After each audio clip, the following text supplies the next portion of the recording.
ನಮಸ್ಕಾರ. ರಿಪಬ್ಲಿಕ್ ಕನ್ನಡ ನ್ಯೂಸ್ಗೆ ಸ್ವಾಗತ. ನಾನು ಶ್ರೀಪಾದ್ ಪಾಟೀಲ್. ಧರ್ಮಸ್ಥಳದಲ್ಲಿ ಹೂತಿಟ್ಟ ಶವಗಳ ತನಿಖೆ ವಿಚಾರಕ್ಕೆ ಸಂಬಂಧಪಟ್ಟಂತೆ ಒಂದೊಂದೇ ವಿಚಾರಗಳು ಆಚೆ ಬರ್ತಾ ಇರೋದು ಒಂದು ಕಡೆ ಆದರೆ, ಈಗ ಕೇರಳ ಸರ್ಕಾರ ಮಧ್ಯಪ್ರವೇಶ ಮಾಡಬೇಕು ಅಂತ ಸುಪ್ರೀಂ ಕೋರ್ಟ್ನ ವಕೀಲರೊಬ್ಬರು ಆಗ್ರಹಿಸಿದ್ದಾರೆ. ಕೇರಳ ವಿಧಾನಸಭೆಯಲ್ಲಿ ಈ ಬಗ್ಗೆ ನಿರ್ಣಯವನ್ನ ಅಂಗೀಕರಿಸಲಿ. ಕೇರಳಕ್ಕೆ ಹಿರಿಯ ವಕೀಲ ಕೆ.ವಿ. ಧನಂಜಯ್ ಅವರು ಈ ರೀತಿ ಒತ್ತಾಯವನ್ನ ಮಾಡ್ತಾ ಇದ್ದಾರೆ. ಧನಂಜಯ್ ಅವರ ಈ ವಿಚಾರ ಈಗ ನಾನಾ ರೀತಿಯ ಚರ್ಚೆಗಳಿಗೆ ಕಾರಣ ಆಗ್ತಾ ಇದೆ. ಧನಂಜಯ್ ವಿರುದ್ಧ ಬಿಜೆಪಿ ಶಾಸಕ ಸುರೇಶ್ ಕುಮಾರ್ ಕೂಡ ಕಿಡಿಕಾರಿದ್ದಾರೆ. ಧನಂಜಯ್ ಅವರ ನಡೆ ಅನುಮಾನವನ್ನ ಹುಟ್ಟಿಸಿದೆ. ಕೇರಳ ಸರ್ಕಾರಕ್ಕೆ ಮನವಿ ಮಾಡುವ ಅಗತ್ಯ ಏನಿದೆ? ಧನಂಜಯ್ ಅವರಿಗೆ ಸುರೇಶ್ ಕುಮಾರ್ ತಿರುಗೇಟನ್ನ ಕೊಟ್ಟಿದ್ದಾರೆ. ನೋಡಿ, ಕೇರಳ ಸರ್ಕಾರ ಮಧ್ಯಪ್ರವೇಶ ಮಾಡಬೇಕು ಅಂತ ಅವ್ರು ಹೇಳ್ತಾ ಇದ್ದಾರೆ. ಕೇರಳ ಸರ್ಕಾರ ಮಧ್ಯಪ್ರವೇಶಕ್ಕೆ ಸುಪ್ರೀಂ ಕೋರ್ಟ್ ವಕೀಲರು ಆಗ್ರಹಿಸ್ತಾ ಇರೋದು. ಕೇರಳ ವಿಧಾನಸಭೆಯಲ್ಲಿ ನಿರ್ಣಯ ಅಂಗೀಕರಿಸಲಿ. ಕೇರಳಕ್ಕೆ ಹಿರಿಯ ವಕೀಲ ಕೆ.ವಿ. ಧನಂಜಯ್ ಈ ರೀತಿ ಒತ್ತಾಯವನ್ನ ಮಾಡಿದ್ದಾರೆ. ಆದರೆ ಧನಂಜಯ್ ಅವರ ಈ ನಡೆಯ ವಿರುದ್ಧ ಈಗ ಬಿಜೆಪಿ ಶಾಸಕ ಸುರೇಶ್ ಕುಮಾರ್ ಅವರು ಕಿಡಿಕಾರಿದ್ದಾರೆ. ಧನಂಜಯ್ ನಡೆ ಅನುಮಾನವನ್ನ ಹುಟ್ಟಿಸಿದೆ.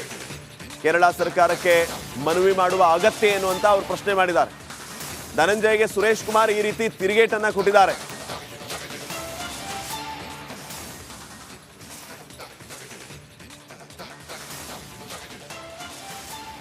ಧರ್ಮಸ್ಥಳದಲ್ಲಿ ಹೂತಿಟ್ಟ ಶವಗಳ ತನಿಖೆಯ ವಿಚಾರಕ್ಕೆ ಸಂಬಂಧಪಟ್ಟಂತೆ ಕೇರಳ ಸರ್ಕಾರ ಮಧ್ಯಪ್ರವೇಶ ಮಾಡಬೇಕು ಅಂತ ಸುಪ್ರೀಂ ಕೋರ್ಟ್ ವಕೀಲ ಧನಂಜಯ್ ಅವರು ಹೇಳಿದ್ದಾರೆ.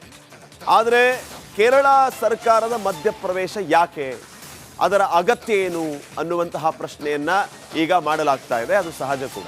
ಪ್ರಕರಣದ ತನಿಖೆ ಸಂಬಂಧ ಕೇರಳ ವಿಧಾನಸಭೆಯಲ್ಲಿ ನಿರ್ಣಯವನ್ನ ಅಂಗೀಕಾರ ಮಾಡಲಿ ಅಂತಾನೂ ಕೂಡ ವಕೀಲ ಕೆ.ವಿ. ಧನಂಜಯ್ ಅವರು ಒತ್ತಾಯ ಮಾಡಿದ್ದಾರೆ. ಧರ್ಮಸ್ಥಳಕ್ಕೆ ಕೇರಳ ಪ್ರವಾಸಿಗರು ಕೂಡ ಬರ್ತಾರೆ.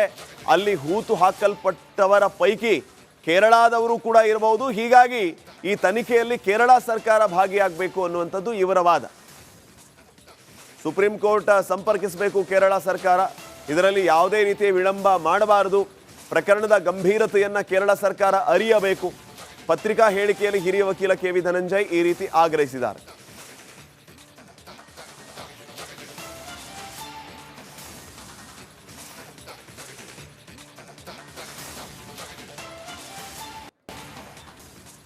ನಮಸ್ಕಾರ. ರಿಪಬ್ಲಿಕ್ ಕನ್ನಡ ನ್ಯೂಸ್ಗೆ ಸ್ವಾಗತ. ನಾನು ಶ್ರೀಪಾದ್ ಪಾಟೀಲ್. ಧರ್ಮಸ್ಥಳದಲ್ಲಿ ಹೂತಿಟ್ಟ ಶವಗಳ ತನಿಖೆ ವಿಚಾರಕ್ಕೆ ಸಂಬಂಧಪಟ್ಟಂತೆ ಒಂದೊಂದೇ ವಿಚಾರಗಳು ಆಚೆ ಬರ್ತಾ ಇರೋದು ಒಂದು ಕಡೆ ಆದರೆ, ಈಗ ಕೇರಳ ಸರ್ಕಾರ ಮಧ್ಯಪ್ರವೇಶ ಮಾಡಬೇಕು ಅಂತ ಸುಪ್ರೀಂ ಕೋರ್ಟ್ನ ವಕೀಲರೊಬ್ಬರು ಆಗ್ರಹಿಸಿದ್ದಾರೆ. ಕೇರಳ ವಿಧಾನಸಭೆಯಲ್ಲಿ ಈ ಬಗ್ಗೆ ನಿರ್ಣಯವನ್ನ ಅಂಗೀಕರಿಸಲಿ. ಕೇರಳಕ್ಕೆ ಹಿರಿಯ ವಕೀಲ ಕೆ.ವಿ. ಧನಂಜಯ್ ಅವರು ಈ ರೀತಿ ಒತ್ತಾಯವನ್ನ ಮಾಡ್ತಾ ಇದ್ದಾರೆ.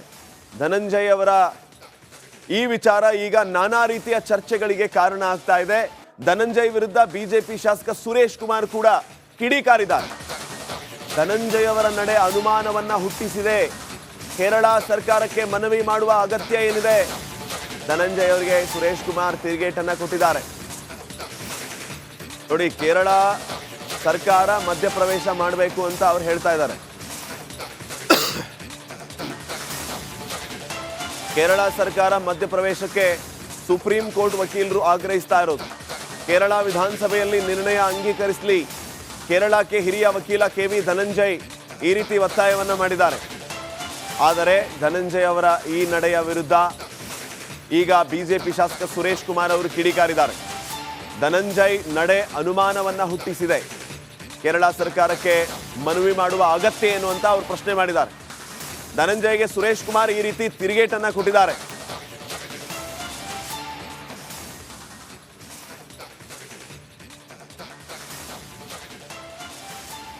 ಧರ್ಮಸ್ಥಳದಲ್ಲಿ ಹೂತಿಟ್ಟ ಶವಗಳ ತನಿಖೆಯ ವಿಚಾರಕ್ಕೆ ಸಂಬಂಧಪಟ್ಟಂತೆ ಕೇರಳ ಸರ್ಕಾರ ಮಧ್ಯಪ್ರವೇಶ ಮಾಡಬೇಕು ಅಂತ ಸುಪ್ರೀಂ ಕೋರ್ಟ್ ವಕೀಲ ಧನಂಜಯ್ ಅವರು ಹೇಳಿದ್ದಾರೆ.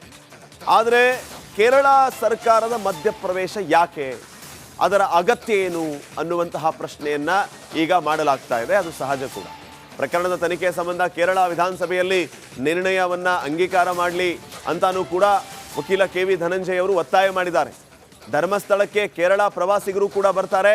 ಅಲ್ಲಿ ಹೂತು ಹಾಕಲ್ಪಟ್ಟವರ ಪೈಕಿ ಕೇರಳದವರು ಕೂಡ ಇರಬಹುದು. ಹೀಗಾಗಿ ಈ ತನಿಖೆಯಲ್ಲಿ ಕೇರಳ ಸರ್ಕಾರ ಭಾಗಿಯಾಗಬೇಕು ಅನ್ನುವಂಥದ್ದು ಇವರ ವಾದ. ಸುಪ್ರೀಂ ಕೋರ್ಟ್ ಸಂಪರ್ಕಿಸಬೇಕು ಕೇರಳ ಸರ್ಕಾರ, ಇದರಲ್ಲಿ ಯಾವುದೇ ರೀತಿಯ ವಿಳಂಬ ಮಾಡಬಾರದು, ಪ್ರಕರಣದ ಗಂಭೀರತೆಯನ್ನ ಕೇರಳ ಸರ್ಕಾರ ಅರಿಯಬೇಕು. ಪತ್ರಿಕಾ ಹೇಳಿಕೆಯಲ್ಲಿ ಹಿರಿಯ ವಕೀಲ ಕೆ ವಿ ಧನಂಜಯ್ ಈ ರೀತಿ ಆಗ್ರಹಿಸಿದ್ದಾರೆ.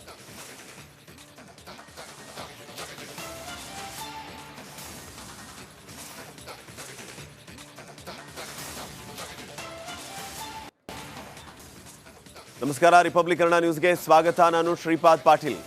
ಧರ್ಮಸ್ಥಳದಲ್ಲಿ ಹೂತಿಟ್ಟ ಶವಗಳ ತನಿಖೆ ವಿಚಾರಕ್ಕೆ ಸಂಬಂಧಪಟ್ಟಂತೆ ಒಂದೊಂದೇ ವಿಚಾರಗಳು ಆಚೆ ಬರ್ತಾ ಇರೋದು ಒಂದು ಕಡೆ ಆದರೆ, ಈಗ ಕೇರಳ ಸರ್ಕಾರ ಮಧ್ಯಪ್ರವೇಶ ಮಾಡಬೇಕು ಅಂತ ಸುಪ್ರೀಂ ಕೋರ್ಟ್ನ ವಕೀಲರೊಬ್ಬರು ಆಗ್ರಹಿಸಿದ್ದಾರೆ.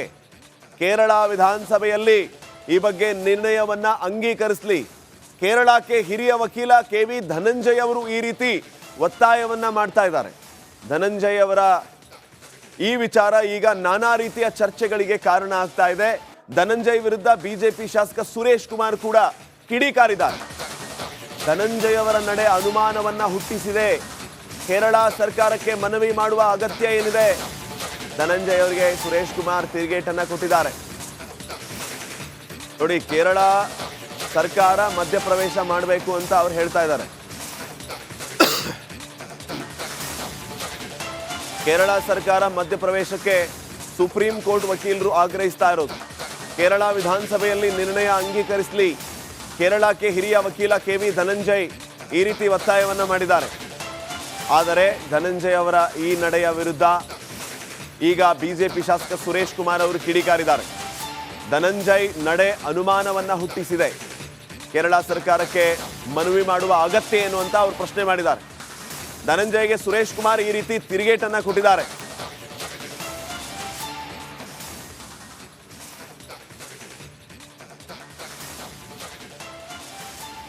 ಧರ್ಮಸ್ಥಳದಲ್ಲಿ ಹೂತಿಟ್ಟ ಶವಗಳ ತನಿಖೆಯ ವಿಚಾರಕ್ಕೆ ಸಂಬಂಧಪಟ್ಟಂತೆ ಕೇರಳ ಸರ್ಕಾರ ಮಧ್ಯಪ್ರವೇಶ ಮಾಡಬೇಕು ಅಂತ ಸುಪ್ರೀಂ ಕೋರ್ಟ್ ವಕೀಲ ಧನಂಜಯ್ ಅವರು ಹೇಳಿದ್ದಾರೆ. ಆದರೆ ಕೇರಳ ಸರ್ಕಾರದ ಮಧ್ಯಪ್ರವೇಶ ಯಾಕೆ, ಅದರ ಅಗತ್ಯ ಏನು ಅನ್ನುವಂತಹ ಪ್ರಶ್ನೆಯನ್ನ ಈಗ ಮಾಡಲಾಗ್ತಾ ಇದೆ. ಅದು ಸಹಜ ಕೂಡ. ಪ್ರಕರಣದ ತನಿಖೆ ಸಂಬಂಧ ಕೇರಳ ವಿಧಾನಸಭೆಯಲ್ಲಿ ನಿರ್ಣಯವನ್ನ ಅಂಗೀಕಾರ ಮಾಡಲಿ ಅಂತಾನೂ ಕೂಡ ವಕೀಲ ಕೆ ವಿ ಧನಂಜಯ್ ಅವರು ಒತ್ತಾಯ ಮಾಡಿದ್ದಾರೆ. ಧರ್ಮಸ್ಥಳಕ್ಕೆ ಕೇರಳ ಪ್ರವಾಸಿಗರು ಕೂಡ ಬರ್ತಾರೆ. ಅಲ್ಲಿ ಹೂತು ಹಾಕಲ್ಪಟ್ಟವರ ಪೈಕಿ ಕೇರಳದವರು ಕೂಡ ಇರಬಹುದು. ಹೀಗಾಗಿ ಈ ತನಿಖೆಯಲ್ಲಿ ಕೇರಳ ಸರ್ಕಾರ ಭಾಗಿಯಾಗಬೇಕು ಅನ್ನುವಂಥದ್ದು ಇವರ ವಾದ. ಸುಪ್ರೀಂ ಕೋರ್ಟ್ ಸಂಪರ್ಕಿಸಬೇಕು ಕೇರಳ ಸರ್ಕಾರ, ಇದರಲ್ಲಿ ಯಾವುದೇ ರೀತಿಯ ವಿಳಂಬ ಮಾಡಬಾರದು, ಪ್ರಕರಣದ ಗಂಭೀರತೆಯನ್ನ ಕೇರಳ ಸರ್ಕಾರ ಅರಿಯಬೇಕು. ಪತ್ರಿಕಾ ಹೇಳಿಕೆಯಲ್ಲಿ ಹಿರಿಯ ವಕೀಲ ಕೆ ವಿ ಧನಂಜಯ್ ಈ ರೀತಿ ಆಗ್ರಹಿಸಿದ್ದಾರೆ.